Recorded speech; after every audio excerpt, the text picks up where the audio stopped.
Hello and welcome to the Real320Pilot YouTube channel. As the name suggests, I'm a real-world Airbus A320 family pilot with a passion for everything aviation. In this channel, I'm going to explain some things you may already be aware of about aircraft and aviation, and hopefully show you some new things you may not have known along the way as well. This video will be the first in the A Day in the Life of a Pilot series, focusing on what goes on behind the flight deck door from the beginning of the pre-flight checks all the way through the process of a flight from the departure airfield until we set the parking brake at the destination.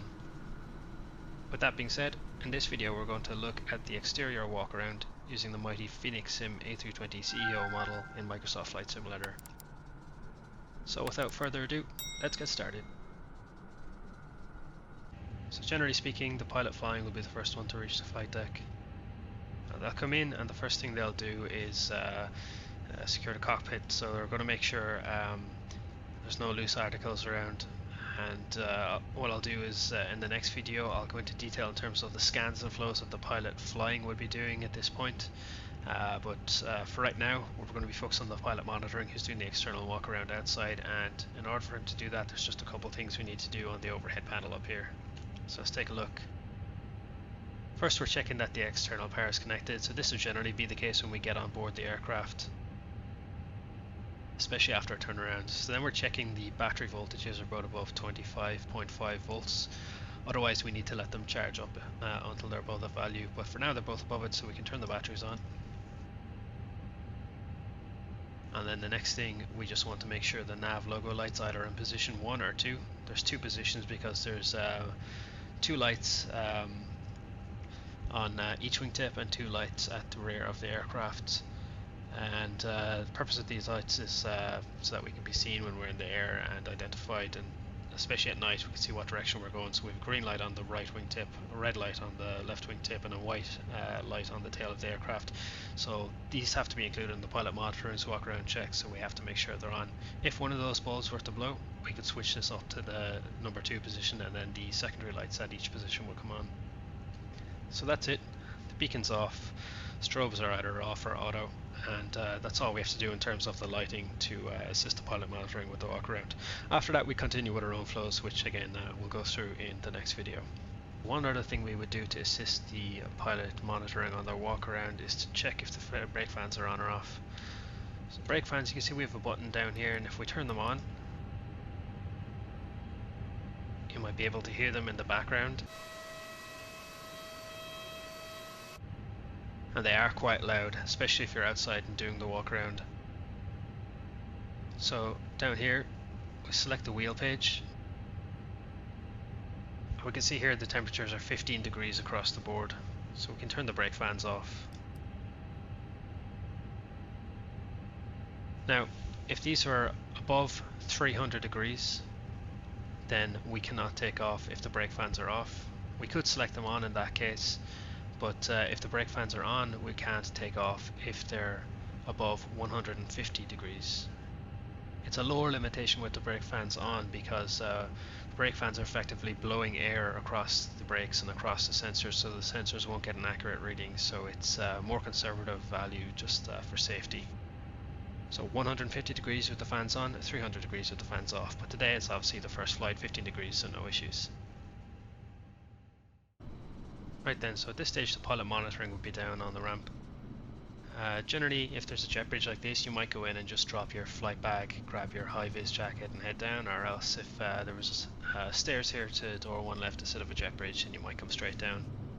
Right away you need the high-vis, and I generally always have with me a flashlight as well in case we're doing this at night, and a set of earplugs. As mentioned with the brake fans, it can get quite noisy out here on the ramp. So generally speaking, before you start the walk around, you come over here to the fuel panel, and this is where we set up how much fuel we want to uplift onto the aircraft. So sometimes the fueler might have already been given the number by the dispatcher, so I generally just come and double check it. Otherwise they might be waiting for you to just dial it in yourself. So once you set that up, then they can start pumping the fuel, and then we can continue with the walk around.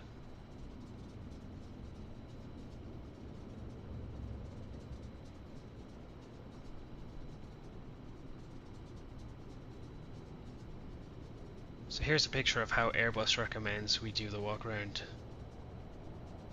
You can see that they suggest we start just below the door at one left, make our way around the nose of the aircraft, come back towards the nose landing gear, then down the right side of the aircraft, back underneath, out the right wing, back in again to the center, and back out around the tail before doing the same on the other side. So that's the route we generally follow, and that's the way we'll be going today. So from this position, the first thing we check here are the angle of attack probes. That's these guys here. So when the aircraft is moving through the air, these probes will actually rotate around those sockets. That information is sent to a flight data computer, which essentially computes the angle of attack that the aircraft is through the oncoming air. We're essentially just checking these for any dirt or damage. Next we come to the static port. You can see there's one for the first officer and one for the captain, and they've kindly written in big red writing so we can't miss it: do not plug or deform holes, air within red line must be smooth and clean. So it's very important that these are covered up if the aircraft is being washed or painted or anything like that, or even if it's in storage for a long time. Even insects crawling inside here can affect the static pressure that our instruments receive, and that can throw out things like our altitude on the instruments on the flight deck. So we're making sure there's no damage to these and it doesn't look like there's anything stuck in there. Now how you'd be able to tell there's an insect or something in there is beyond me, but anyway, there you go. This is the avionics equipment vent air inlet valve. This essentially sucks in cold air to cool all the avionics on board the aircraft, all the computers and flight instruments and screens and everything that generates heat. And you'll see once we go around the other side, there's an outlet valve which blows that air back out. So next we're looking at the oxygen overboard discharge indicator here. If you look closely, you can see it's a green color. What that basically is a small little green disc, and if the oxygen inside our oxygen cylinders for the flight deck crew is overpressured, it'll blow that cap out and it'll let us know that there's potentially an oxygen leak or damage to the oxygen system. So then we're checking these hatches are closed before moving on. So next we move to the nose section. So these are pitot tubes.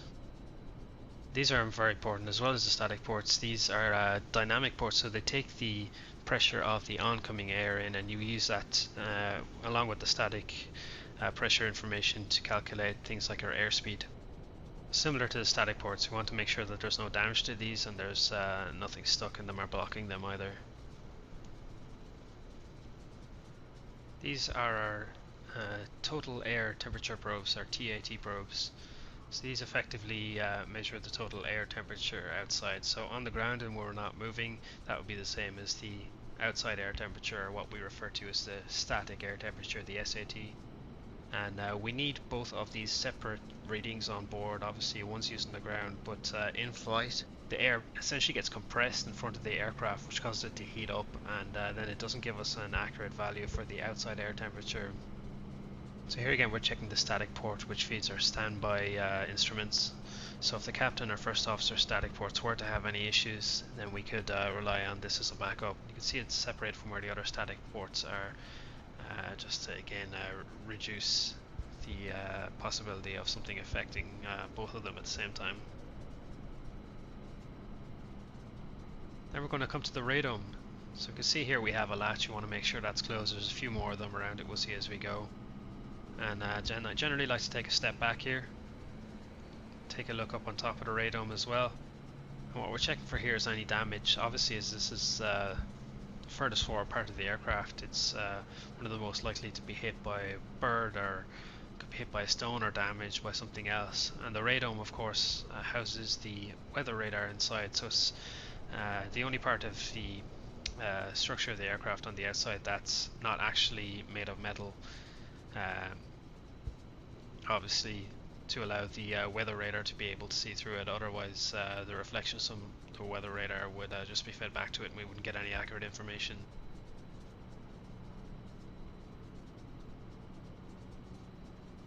Coming around to the left side again, making sure our latches are closed, and checking the second standby static port here. And again, same as the other side, we're checking our total air temperature probe here. Our pitot probe up here. Again, checking for all latches closed. And here we have the outlet valve. for the avionics equipment. So the air is being pulled in on the other side through the avionics to cool it, and then out here. So generally the air coming out here, especially after a flight, if you're doing a turnaround, can be quite hot, and if you're wearing a hat or anything like that, I can tell you it's very likely to knock it off, speaking from experience.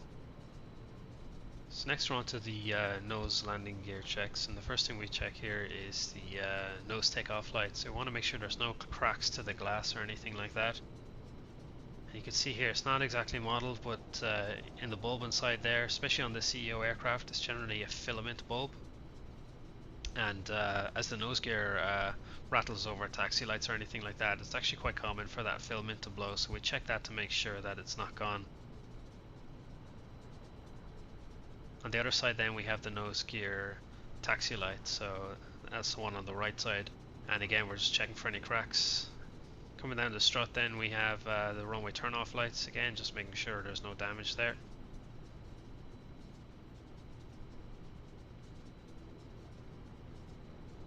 If I can get it to focus here, you can see parking brake. So this red light lets the ground crew know that the parking brake is set. It's very important for the ground crew to know when the parking brake is off before pushing us, otherwise it could obviously cause damage to the aircraft. We would also be in contact with them by voice, so we let them know the parking brake is released, but they're all trained to double check this as well just to make sure they haven't misheard us. So then we can see there's chocks on here. We walk around the tyres and we're just checking the tyre condition, we're checking for no sheared bolts, anything like that. There's no brakes on the nose gear, so just checking the condition of the tyres really and the wheels, making sure there's no hydraulic leaks, anything like that, no puddles on the ground underneath the strut.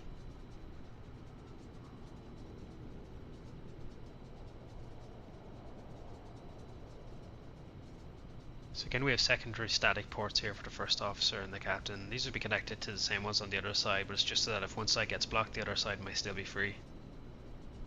Generally when we get out here, the cargo doors will be open. This will be a busy area, but if they are open we can just take a look to make sure there's no damage to the hydraulic actuators or latches. This is a water drain. It's not uncommon for water to be pouring out of that when we're on the ground, so have to make sure you're very careful where you step when you're doing these walkarounds. And then here we have one of the pack inlets. So we have two air conditioning packs on board the aircraft. You can see there's one here and one over here, and they have two outputs as well. One here and one over here. The purpose of these packs is to take the cold outside air in through the inlet. It then passes over a heat exchanger, cooling the hot air coming from the engines, which is the air that actually ends up going into the cabin. So this air just essentially cools that air by passing over it, and then in turn this air is heated up as the air from the engines is cooled down, and then this air is exhausted overboard again out through the outlets. Here in the middle we have our beacon light, which again is very important for the ground crew. We only turn this on right before we're about to start the engines, and we only shut it down after the engines have been switched off, so ground crew are trained not to approach the aircraft while this light is flashing, as it essentially signifies danger and it's not safe to approach the aircraft.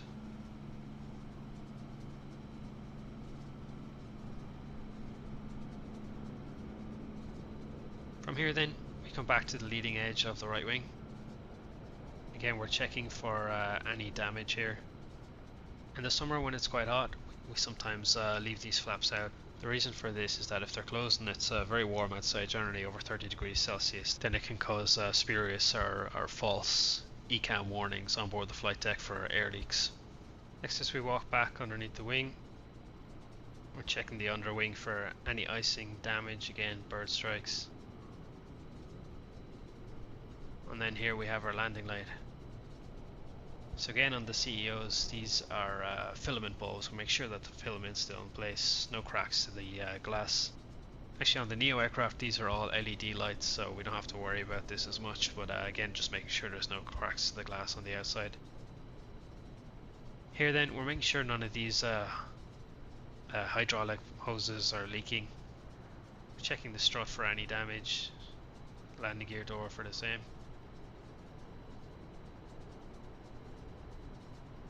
checking down underneath the strut for any leaks of hydraulic fluid or anything like that. And then the next thing we're checking will be our brakes. So I'm not sure how well you might be able to see it. So here we're checking for our brake disc wear. So there's two of these little pins, one on the front and one on the back, and essentially what we're looking for is to make sure that this little pin protrudes beyond this little indicator here. So we can see there's still a little bit left on this one. If I come to the other side, we can see there's a little bit left on this one as well. If I go around the back,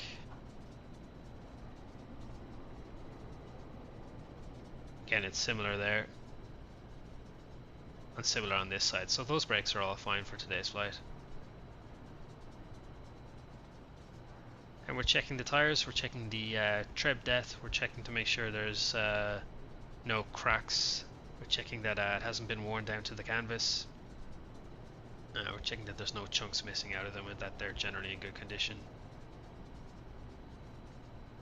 These are our brake fans, so again, if it was a warm day and the brakes were hot, if these fans are on, there's generally quite a lot of warm air blowing out of these as well. So then we move on to the engine. These are the CFM56 engines which we have on the aircraft that I fly. We're checking inside here to make sure there's nothing lodged inside any of the vanes, and we come around. We're checking that all the latches are closed here again. And then to the front of the engine, we're making sure there's no damage to the inlet. Again, no bird strikes or damage, stones, anything like that that's cropped up. It's not unusual on the ground for the engine fan to be spinning like this just with the wind passing through the engine. We're checking all the tips of the blades here to make sure there's no cracks or anything. Sometimes you might see small little dents where it might have hit a stone or something before, and then we can check it in the tech log to make sure that it's been written up and checked. And generally you can see if engineering have done some work on it, they might have sanded it down. It's quite a smooth edge, but if it's a sharp or jagged edge, then that's something we may need to get engineering to take a look at. In the winter months, we're also checking inside the root of each fan blade here to make sure there's no icing or anything like that in there that can affect the performance of the engines. The CFM56 has 36 titanium fan blades, so if they're not spinning like this, then we can give them a spin to make sure that they're rotating freely, they're not catching on anything. We can't do this on the LEAP 1A engines, however, since those blades are made out of a carbon fiber reinforced polymer, which is a little bit more delicate, so if we need to spin those, we do it so just using the spinner here in the middle.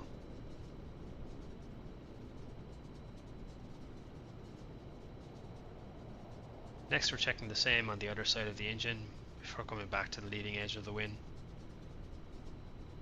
If we were refueling, the fueler would be hooked up here to this fuel intake. Generally we refuel from the right side of the aircraft, as the passengers will be boarding from the left side, although we do have some aircraft that can fuel from the left side as well, but there are some more limitations in terms of whether you have a jet bridge or stairs, or whether the passengers are boarding or already boarded, or whether they're on board at all. So once we reach the wingtip, we're checking these navigation lights. Again, they're green on the right side of the aircraft and they're red on the tip of the left wing, so that at night we can tell what direction an aircraft is flying, whether it's coming towards us or going away from us. And as mentioned earlier, there's two of these lights. So you remember we selected position 2. If we selected position 1, then the light on the right side would be on here, but the important thing is we have two of them, and then on the outside of those we have the strobe light, which is only turned on when entering a runway. Coming around the edge, making sure there's no damage to the wingtip fence with our 4 static ports there. And then we have 5, 4 on the aileron and 1 on the wingtip. The reason the ailerons droop like this when we're on the ground is because they're hydraulically powered, and obviously we have no hydraulic power when the engines aren't running, or the electronic pumps aren't running, so they just droop when they don't have any pressure in the system yet. So then we'll come back in under the wing. I don't believe it's modelled on this aircraft, but we're looking into this little black hole and we should be able to see a little white cross inside there. This is the fuel overpressure protector, the FOPP. So there's 2 on each wing, one for the outer tank out here and another one on the inner tank, and same on the other side. Similar to the green disc we saw at the front of the aircraft for the oxygen, this is a little carbon disc that will blow out if the pressure inside the fuel tank becomes too much, which obviously becomes an issue for us because then fuel can freely flow and leak out of that hole. So then we'll come back underneath the aircraft again. They'll probably be loading cargo at the aft door here, so we'll come underneath here.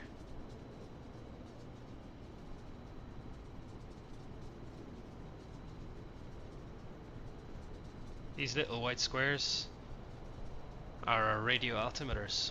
So we have two of them, one here and one back there, which each rad alt would have two sensors. So you can see on these it's written do not paint, and that's essentially what we're checking for here, that there's nothing covering them. If the aircraft has recently been in the workshop and they may have been covered up, or the aircraft was recently painted, then these might not work correctly if they've been covered over, so we're just making sure they're free and haven't been tampered with. We do the same for the next two here, and then we're continuing towards the back of the aircraft.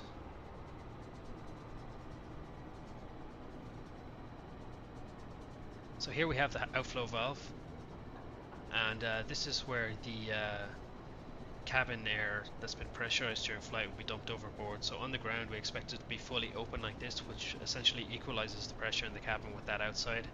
During flight this door will close progressively to allow less and less air escape. So that's how we build up pressure in the cabin for when we're in the cruise, and allows us and all the passengers to breathe as normal during the flight when the ambient pressure outside is much less.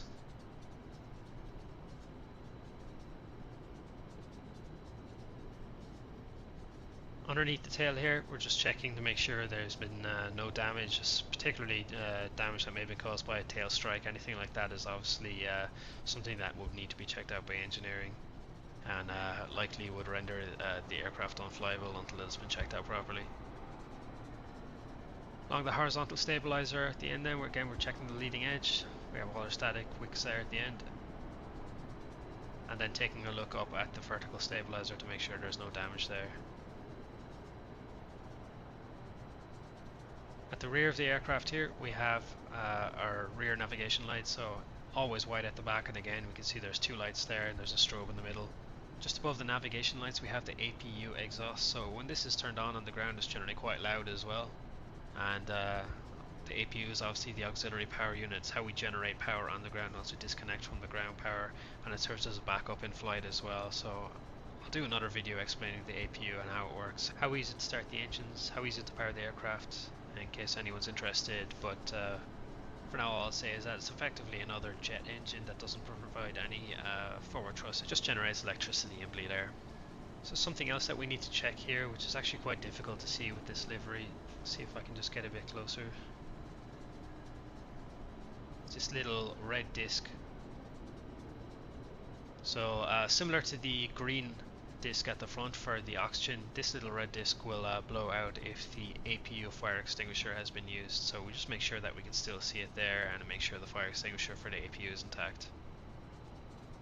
Again, we would do the same on this side, just checking the condition of the left side horizontal stabilizer. Trim should always be 0 there on the ground, so one of the nice tricks of the Airbus is that it will always return the trim to 0 on the ground. So if you've ever seen a video of an Airbus landing, you might see the trim wheel spinning forward just after the landing, and that's when it's returning the trim to 0.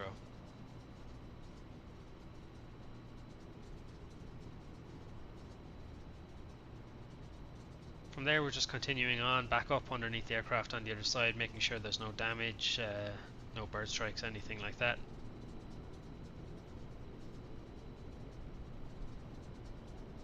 This is where the ram air turbine can pop out, so if we lost electrical power on the aircraft we can drop out this ram air turbine, or the RAT as it's called, RAT. It's basically a little turbine fan that drops out and just powers essential systems on board the aircraft, like hydraulics for the flight controls and some basic instruments on the flight deck for us.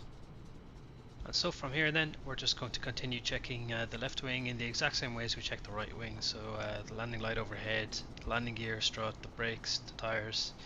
We check the engine, we check the wing wingtip lights, and especially the navigation light at the edge. We should have the red light on this side, and then that brings us right back around to where we started. One final thing we might check if we suspected any icing on the wing. If you've ever wondered what these little triangles here are for, inside the cabin. You see there's one here and there's one further back. These are the best places to check the wing for icing. So if we come along here, take a look out the window, you can see obviously today it's grand and clear. Now if we go to the other one,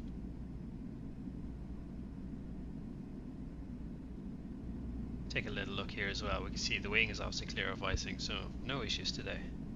So that's it for this first video. Thank you so much if you made it this far. I hope I may have answered some questions or shown you something you hadn't seen before. In the next videos I'll try to go into as much detail as possible in terms of how things work or why we do certain things a specific way without getting too boring. But if you have any questions or you'd like to know more about something in particular, please let me know in the comments below and I'll certainly do my best. Please do like and subscribe if you'd like to see more of this content going forward, as we take a deeper look into a day in the life of a pilot. And bonus points to anyone who can name the airport we parked at today. Wrong answers only in the comments below. For now, take care, safe flying, and see you in the next one. Bye for now.